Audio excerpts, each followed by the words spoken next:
মহিলা চিকিৎসক যে সাতারা মহারাষ্ট্র এবং দিনের পর দিন তার উপর ধর্ষণ করা হয়েছে। কারা আছেন তার মধ্যে? পুলিশের লোকেরা আছেন যারা ধর্ষক হিসেবে রয়েছে। এইভাবে শারীরিক মানসিক যন্ত্রণা নির্যাতন তার উপর চলছে। সে পুলিশের কাছে দৌড়য়, পুলিশ ধর্ষক।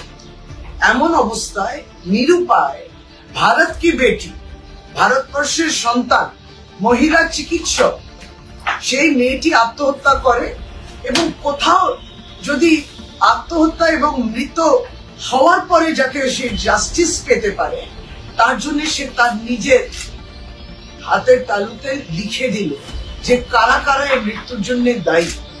কিন্তু সবচেয়ে অবাক কি লাগে জানেন, ঘটনাটা যখন বাংলায় ঘটে অত্যন্ত মর্মান্তিক, কিন্তু শুনতে পাচ্ছি না যে মহারাষ্ট্রের এই ঘটনা নিয়ে কোনো আলোচনা হচ্ছে।